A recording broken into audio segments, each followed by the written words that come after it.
மக்களே, வருங்கால அரசு அதிகாரிகளே, அனைவருக்கும் வணக்கம். நான் உங்கள் பொன்வேல் பாண்டியன், நடப்பு நிகழ்வுகள் ஆசிரியர். இன்றைய தினத்தில் நம்ம பார்க்க போகிறது ஆகஸ்ட் 6ஆம் தேதிக்குரிய தினசரி நடப்பு நிகழ்வுகளின் ஒரு சூப்பரான தொகுப்பு. சரியா, நேற்று தினத்தில் தமிழ்நாடு அரசு பார்த்தீங்கன்னா பட்ஜெட்டை தாக்கல் பண்ணியிருக்காங்க. பட்ஜெட் தொடர்பான ஒரு சிறப்பு வீடியோ விரைவில் நம்ம போட போகிறோம். சூப்பராக எக்ஸாமுக்கு தேவையானதை ரொம்ப ஷார்ட்டாக, சரியா, அவசரப்பட்டு நிறைய கொடுக்க வேண்டியதில்லை. எக்ஸாமுக்கு தேவையான விஷயத்தை சுருக்கி சூப்பராக கொடுக்க போகிறோம். அதனால் தொடர்ந்து நம்ம வீடியோ பார்த்துட்டு இருங்க, சப்போர்ட் பண்ணுங்கள். சூப்பராக அந்த நடப்பு செய்திகள் நம்ம தொகுத்து வழங்க போகிறோம். பட்ஜெட்டில் இருக்கிற திட்டங்கள் ரொம்ப ரொம்ப முக்கியமானது. சரிங்களா, இப்போ நம்ம பார்க்க போகிறது ஆகஸ்ட் 6ஆம் தேதிக்கு தினசரி நடப்பு நிகழ்வுகளின் தொகுப்பு. சரிங்களா, ஃபர்ஸ்ட் பார்க்க போகிறது தலைப்பு செய்திகள். ஓகேவா, ஆகஸ்ட் 6 அப்படின்னாலே மறக்கக்கூடாத ஒரு முக்கியமான தினம் ஹிரோஷிமா தினம். சரியா, அணுகுண்டு, ஒரு உலகில் வீசப்பட்ட முதல் அணுகுண்டு எந்த நகரின் மீது வீசப்பட்டது? ஹிரோஷிமா. எந்த டேட்டு, அதுக்கு என்ன பேர், சிறப்பு அப்படிங்கிறத சொல்லி பார்க்க போகிறோம். பார்த்து முடிச்சுட்டு அப்படியே பார்த்தீங்கன்னா இந்தியாவின் அணுகுண்டு பரிசோதனைகள், இந்தியாவில் நியூக்ளியர் டெஸ்ட் வந்து எப்போல்லாம் நடத்திருக்காங்க அப்படிங்கிறத ஒரு ஷார்ட்டாக நம்ம நோட்ஸ் பார்க்க போகிறோம். அப்படியே இந்தியன் எக்கனாமி தொடர்புடைய முக்கியமான செய்தி, இந்திய ரிசர்வ் வங்கியோட வட்டி விகிதங்கள் ஆகஸ்ட் 2026 நிலவரப்படி என்ன இருக்குது அதை பார்க்க போகிறோம். அதை பார்த்து முடிச்சுட்டு அதான் நம்ம இந்த ஆப்ரேஷன், சரிங்களா, அதாவது ஸ்மைலிங் புத்தா, ஆப்ரேஷன் சக்தி, இரண்டும் இந்தியாவோட அணுகுண்டு பரிசோதனை வைக்கப்பட்ட பேர் எந்த டேட்டில் எங்கே நடத்தப்பட்டது அதை கிளியராக பார்க்க போகிறோம். சரிங்களா, அந்த ஆர்பிஐயோட அந்த வட்டி விகிதங்கள் தொடர்பாக பார்க்கும்போது bank rate, repo rate, reverse repo rate, SLR, CRR இதெல்லாம் என்ன அப்படிங்கிறத கிளியராக பார்த்துட்டு முக்கியமான ஒரு செய்தி பாருங்கள். டாஸ்மாக், சரியா, டாஸ்மாக் E2E.in அப்படிங்கிற ஒரு இணையதளத்தை தமிழ்நாடு அரசு அறிமுகப்படுத்திருக்கிறாங்க.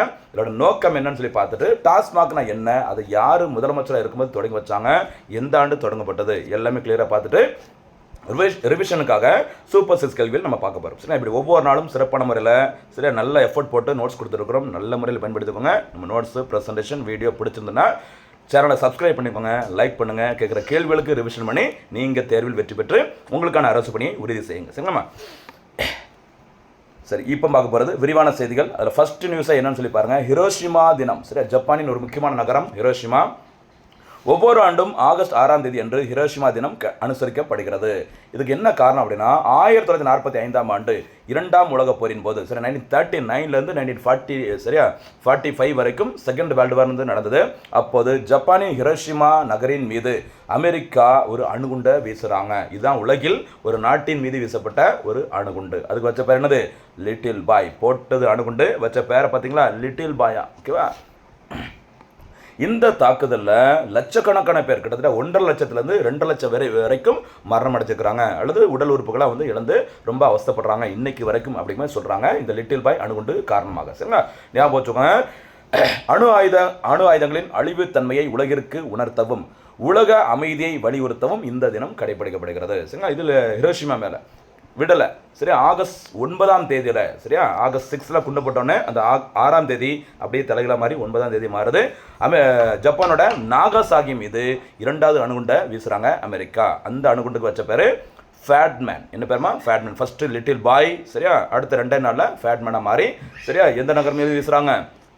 நாகசாகி. ஞாபகம் வச்சுக்கும், மறக்கக்கூடாது. சரிங்களா, இது வேர்ல்டு லெவலில் வீசப்பட்ட முதல் அணுகுண்டுகள். ஓகேவா, இந்தியாவில் நடத்தப்பட்ட, சரிங்களா, அந்த அணுகுண்டு பரிசோதனைகள், நியூக்ளியர் டெஸ்ட் எதலான்னு பார்த்தீங்கன்னா 2 வாட்டி இந்தியா வந்து நடத்திருக்கிறாங்க. ஒன்று பார்த்தீங்கன்னா 1974 May 18, எப்போமா நோட் பண்ணிக்கோங்க, 1974 May 18ஆம் தேதியில் ராஜஸ்தான் மாநிலம், சரியா, 2 அணுகுண்டு பரிசோதனையுமே ராஜஸ்தானோட தார் பாலைவனத்தில், தார் டெசர்ட்டில் இருக்கிற பொக்ரான் அப்படிங்கிற இடத்த தான் நடத்தினாங்க. சரிங்களா, அந்த முதல் அணுகுண்டு பரிசோதனை நடத்தும் போது இந்தியாவோட பிரதமராக இருந்தவங்க துணிச்சல் பெண்மணி, இரும்பு பெண்மணி இந்திரா காந்தி அம்மையார் அவர்கள். ஞாபகம் வச்சுக்கோங்க. சரிங்களா, அவங்க பேரில் நடத்தப்பட்ட அந்த முதல் அணுகுண்டு பரிசோதனை, சரிங்களா, அதுக்கு என்ன பேர் வச்சாங்க அப்படின்னு பார்த்தீங்கன்னா சிரிக்கும் புத்தர், அல்லது புத்தர் சிரிக்கிறார், லாஃபிங் புத்தா, ஸ்மைலிங் புத்தான்னு சொல்லுவாங்க. சரிங்களா, இந்த May 18 என்பது புத்தரின் பிறந்த நாளாக கருதப்படுகிறது. அதனால தான் இந்த தினம், சரிங்களா, என்ன சொல்கிறாங்க, அதை புத்தர் சிரிக்கிறார் என்று அழைக்கப்படுகிறது. சரிங்களா, அதே மாதிரி இந்தியா 2வது முறையாக நம்முடைய சொந்த டெக்னாலஜியை, சொந்த தொழில்நுட்பத்தை பயன்படுத்தி May 11, May 12, May 13 ஆகிய 3 தினங்களில் அடுத்தடுத்த நாட்களில்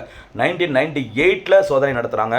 சரிங்களா, அப்போது இந்தியன் பிரதமராக இருந்தவங்க திரு அடல் பிகாரி வாஜ்பாய் அவர்கள். சரியா, இந்தியாவோட சொந்த தொழில்நுட்பத்தை பயன்படுத்தி அந்த May 11 நடத்தினால அந்த May 11 என்பது இந்தியாவில் தேசிய தொழில்நுட்ப தினமாக கடைபிடிக்கப்படுகிறது, குறிப்பிடத்தக்கது. சரிங்களா, இந்த 2வது அணுகுண்டு பரிசோதனைக்கு இந்தியன் கவர்மெண்ட் வச்ச பேர் என்னன்னு பார்த்தீங்கன்னா ஆபரேஷன் சக்தி. மறந்துடாதீங்க. சரியா, ரெண்டுமே முக்கியமானது. அங்கே புத்தர் சிரிக்கிறார், இங்கே பார்த்தீங்கன்னா ஆபரேஷன் சக்தி. அந்த பக்கம் இந்திரா காந்தி அம்மையார், இந்த பக்கம் பார்த்தீங்கன்னா அடல் பிகாரி வாஜ்பாய் அவர்கள். ரெண்டுமே எங்கே தான் நடைபெற்றது? ராஜஸ்தான் மாநிலம் பொக்ரான். ஞாபகம் வச்சுக்கோங்க, தார் பாலைவனத்தில். சரியாம்மா, அடுத்தபடியாக இன்றைக்கி நியூஸில் வந்த முக்கியமான செய்தி, 2 மாதத்துக்கு ஒரு வாட்டி இந்த நியூஸ் வந்துகிட்டே இருக்கும் பாருங்கள். இந்திய ரிசர்வ் வங்கியோட வட்டி விகிதங்கள் ஆகஸ்ட் 2026 நிலவரப்படி இந்தியாவோட பணவீக்கம் பணவாட்டம் இன்ஃப்ளேஷன் டிஃப்ளேஷன் எப்படி இருக்குதோ அதை பொறுத்து பேங்கோட வட்டி விகிதங்களை மாற்றியமைப்பதற்கு ஒரு அமைப்பு இருக்குது. அதோட பேர் தான் நிதி கொள்கை குழு. சரியா, மானிட்டரி பாலிசி கமிட்டின்னு சொல்லுவாங்க, எம்பிசி ஷார்ட்டா.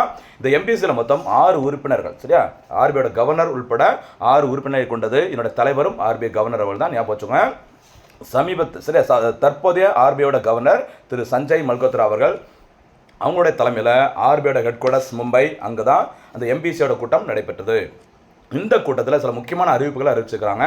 என்னன்னு சொல்லி பாருங்கள். அது முதல் முக்கியமான அறிவிப்பு, மக்களை வீடியோ தயவுசெய்து ஃபுல்லாக பாருங்கள். இதில் அவ்வளோ எஃபர்ட் போட்டு சரியா அவ்வளோ டைம் ஒதுக்கி தான் ஒரு 10-15 நிமிஷம் வீடியோ போடுறோம். இதை கூட பார்க்குறதுக்கு நம்ம டைம் இல்லை அப்படின்னு நினச்சோம் அப்படின்னா கண்டிப்பாக சில விஷயங்கள் கஷ்டமாக தான் இருக்கும். ஃபியூச்சரில் கவனமாக இருங்க. சரிங்களா, பாருங்கள் அந்த எம்பிசி கூட்டத்தில் என்னெல்லாம் அறிவிச்சிருக்கா அப்படின்னா 2026-27 நடப்பு நிதி ஆண்டில் நுகர்வோர் விலை அடிப்படையிலான பணவீக்கம், சரி இந்த கன்சூமர் ப்ரைஸ் இண்டெக்ஸ் அப்படி சொல்லுவாங்கள்ல, இந்த இடத்துல ஒரு போனஸ் கேள்வி கேட்கலாமா? சொல்ல பார்க்கலாம். நுகர்வோர் விலை அந்த பணவீக்கத்தை கணக்கிடுவதற்கான அடிப்படை ஆண்டு, கன்சூமர் பிரைஸ் இண்டெக்ஸுக்கான அடிப்படை ஆண்டு இப்போது இந்தியாவில் எந்த ஆண்டு கடைபிடிக்கப்படுகிறது? சொல்ல பார்க்கலாம். நிறைய வாட்டி நம்ம பார்த்தது நுகர்வோர் விலை அடிப்படையிலான பணவீக்கம் இந்தியாவில் 5% இருக்கும் என்று அறிவிக்கப்பட்டுள்ளது. அதாவது எதிர்பார்க்கப்படுகிறது. சார் கெஸ் பண்ணிக்கிறேன், எஸ்டிமேட்டர். ஓகேவா.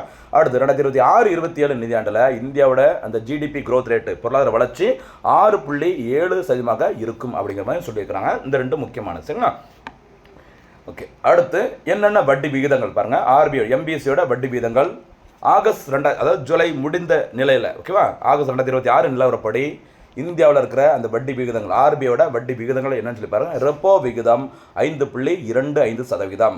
ரிவர்ஸ் ரெப்போ ரேட், சரி repo rate 5.25, reverse repo rate அப்படிங்கிறது 3.35%. பேங்க் ரேட் அப்படிங்கிறது 5.50%. சரி கேஷ் ரிசர்வ் ரேஷியோ, சரி ரொக்க இருப்பு விகிதம் 3%, மறக்காதீங்க. சரிங்களா, அடுத்து சட்டப்பூர்வ நீர்மை பண விகிதம் 18%, சரி 18% ரொம்ப நாளாக இருக்குது. அதே மாதிரி நிலையான வைப்பு நிதி சரியா 5% இருக்குது. அதுமாதிரி விளிம்பு நிலை, சரியா விளிம்பு நிலை நிலையான வசதி அப்படிங்கிறது பார்த்தீங்கன்னா எவ்வளோ இருக்குன்னு பார்த்தீங்கன்னா 5.50% அமைந்துள்ளது. இது எல்லாமே ஆர்பிஐ அறிவித்த முக்கியமான வட்டி விகிதங்கள், ஞாபகம் வச்சுக்கோங்க. ஓகேவா, இன்னொரு வீடியோவில் இதை பற்றி நம்ம கிளியராக பார்த்துக்கலாம். சரியா, ஏன்னா இதுக்கே டைம் போயிட்டே இருக்குது. ஓகேவா, ரெப்போ ரேட்னா என்ன, ஓகேவா, ரிவர்ஸ் ரெப்போ ரேட்னா என்ன, வங்கி வீதம் என்ன, எல்லாமே தனியாக இன்னொரு ஸ்பெஷல் வீடியோ நம்ம பார்ப்போம். சரியாம்மா, தொடர்ந்து ஃபாலோ பண்ணுங்கள், சப்போர்ட் பண்ணுங்கள். எனக்கு இன்னும் கொஞ்சம் ஆர்வமாக இருக்கும், இன்னும் நிறைய பண்ணணும் அப்படின்ட்டு. சரியாம்மா, அடுத்தபடியாக பார்க்க போகிறது பாருங்கள், டாஸ்மாக் E2E என்ற இணையதளம். பாருங்கள், சூப்பரான ஒரு இணையதளம். சரியா, தமிழகத்தில் டாஸ்மாக் மூலம் விற்பனை செய்யப்படும் மதுபானங்களை, சரியா மதுபானங்களை இணைய வழியில், சரியா நீங்கள் கியூவில் நின்று சண்டை போட்டு கஷ்டப்பட வேண்டாம். பாவம், நீங்கள் ரொம்ப ஒரு மோசமான சூழ்நிலை இருக்கீங்க, உங்கள் உடம்புலாம் போயிருச்சுது, குடல் வெந்துருச்சு, சரியா உடம்பு எல்லாமே நாசமாக போச்சது. அதனால் என்ன பண்ணுங்க, சண்டை போட வேண்டாம், நீங்கள் வீட்டில் உட்காந்துட்டு ஆன்லைன் மூலம் அப்ளை பண்ணுங்கள். சரி, உங்கள் பக்கத்தில் இருக்க அந்த டாஸ்மாக் எங்கே இருக்குது, அங்கே எவ்வளவு இருப்பு, சரியா சரக்கு என்ன எவ்வளவு குவான்டிட்டி இருக்குது அப்படி சொல்லி நீங்கள் ஆன்லைனில் நீங்கள் பதிவு பண்ணிவிட்டு நேரில் போய்ட்டு உங்களுக்கு ஒரு QR கோடு வழங்கியிருப்பாங்க. அந்த QR கோடை கொடுத்து காமிச்சு நீங்கள் என்ன பண்ணிக்கலாம், அந்த சரக்கு மதுபானங்களை நீங்கள் நேரில் போய் வாங்கிக்கலாம். சரியா, வீடு தேடி வந்து கொடுக்க மாட்டாங்க, ஆன்லைன் மூலமாக பதிவு பண்ணிவிட்டு நீங்கள் போய்ட்டு அந்த QR கோடை காமிச்சு அப்படின்னா உங்களுக்கு வந்து கிடைக்கும் அந்த மதுபானம். சரிங்களா, தொடங்கப்பட்ட நாள் இன்றைய தினம் தான், ஆகஸ்ட் 6ஆம் தேதியில் அணுகுண்டு வீசினாங்கல்ல எங்கே, ஹிரோஷிமா மேலே, அதே டேட்டில் தான் இப்படி ஒரு அணுகுண்டு வீசியிருக்கிறாங்க. என்னன்ட்டு ஆன்லைன் மூலம் மதுபானங்கள் சரக்கு விற்பனை செய்யப்படும் அப்படின்னு சொல்லி ஒரு முக்கியமான ஒரு புரட்சிகரமான அறிவிப்பு. சரிங்களா, இது ஆன்லைனில் பணம் செலுத்திவிட்டு குறிப்பிட்ட கடைக்கு சென்று, அந்த டாஸ்மாக் கடைக்கு சென்று QR கோடை குறியீட்டை காட்டி பெற்றுக்கொள்ளும் கிளிக் அண்ட் கலெக்ட் என்ற ஒரு முறையாகும். சரியா, இந்த மதுபானம் முன்பதிவு செய்ய விரும்பும் நபர் குறைந்தபட்சம் 21 வயது நிறைவடைந்திருக்க வேண்டும். அதற்கான ID ப்ரூஃபாக கண்டிப்பாக காட்டணும்னு சொல்லியிருக்கிறார். இத்தனை வயசு, 21 வயசு. சரிங்களா, வாடிக்கையாளர் தாங்கள் இருக்கும் இடத்திலிருந்து 5 கிலோமீட்டர் அல்லது 20 கிலோமீட்டர் சுற்றளவில் உள்ள டாஸ்மாக் கடைகளில் முன்பதிவு செய்யலாம். சரிங்களா, இந்த டாஸ்மாக் அப்படிங்கிறத தமிழ் என்ன சொல்லுவாங்க அப்படின்னா தமிழ்நாடு மாநில வாணிப கழகம். சரியா, டாஸ்மாக் 1983 தொடங்கப்பட்டது. சரியா, 1983 தொடங்கப்பட்ட இந்த டாஸ்மாகோட ஃபுல் ஃபார்ம் என்னென்னு பார்த்தீங்கன்னா TASMAC, Tamil Nadu state marketing corporation சொல்லுவாங்க. சரியா, இந்த டாஸ்மாக் வந்துட்டு உருவாக்கப்பட்ட டைமில் தமிழ்நாட்டின் முதலமைச்சராக இருந்தவங்க யார் அப்படின்னு பார்த்தீங்கன்னா புரட்சி தலைவர் டாக்டர் MG ராமச்சந்திரன் அவர்கள். ஞாபகம் வச்சுக்கோங்க, 1983 தொடங்கியிருந்தாங்க டாஸ்மாக். சரியா, அதாவது என்ன சொல்லுவாங்க, அந்த கள்ளச்சாராயம், சரிங்களா அவங்களே சுயமாக தயாரித்து அதை வந்துட்டு ஒரு மோசமான சூழலில் ஓகேவா குடிக்கும்போது உயிரிழப்புகள், உடல் உறுப்புகள் ஏதாவது பிரச்சனை வந்து நூற்றுக்கணக்கான பேர் பார்த்தீங்கன்னா தினந்தோறும் சாக ஆரம்பித்தாங்க. சரியா? அந்த இறப்பை இந்த கள்ளச்சாரம் காரணமாக மரணம் அடைவதை தடுப்பதற்காக அப்போதைய முதலமைச்சர் எம்ஜி ராமச்சந்திரன் அவர்களால் தொடங்கப்பட்டது தான் இந்த டாஸ்மாக். ஞாபகம் வச்சுக்கோங்க. இதன் மூலம் தற்போது ஆன்லைன் மூலமாக பதிவு செய்வதற்கான ஒரு இணையதளமும் அறிமுகப்படுத்தியிருக்கிறாங்க தற்போதைய அரசு. ஞாபகம் வச்சுக்கோங்க. சரிங்களா? இதான் இன்றைய தினத்திற்கான மொத்த நடப்பு செய்திகள். இனிமேல் நம்ம பார்க்க போகிறது இன்றைய தினத்திற்கான சூப்பர் 6 கேள்விகள். சரிங்களா? முதல் சூப்பர் 6 கேள்வி என்னன்னு சொல்லி பாருங்க. ஹிரோஷிமா தினம் எப்போது கடைபிடிக்கப்படுகிறது? இரண்டாவது கேள்வி, உலகில் முதல் முறையாக வீசப்பட்ட அணுகுண்டின் பெயர் என்ன? தேர்ட் கொஸ்டின், CRR மற்றும் SLR என்பதன் விரிவாக்கம் என்ன? ஃபோர்த் கொஸ்டின், டாஸ்மாக் எப்போது தொடங்கப்பட்டது? முடிஞ்சால் அதோட ஃபுல் ஃபார்மையும் சேர்த்து சொல்லுங்கள், சிறப்பாக இருக்கும். ஃபிஃப்த் கொஸ்டின், RBIயின் இந்திய ரிசர்வ் வங்கியோட MPC நிதி கொள்கை குழுவில் உள்ள உறுப்பினரின் எண்ணிக்கை எத்தனை? ஆறாவது மற்றும் இறுதி சூப்பர் 6 கேள்வி, இந்தியாவில் முதல் முறையாக அணுகுண்டு பரிசோதனைகள் சரியா எப்போது நடத்தப்பட்டது? முடிஞ்சா அந்த ஆபரேஷனுக்கு என்ன பேர் வச்சாங்க? அப்படிங்கிறேன் சூப்பராக பதில் சொல்லுங்கள். தேர்வில் வெற்றி பெறுங்கள். மீண்டும் சந்திக்கலாம். நன்றி, வணக்கம்.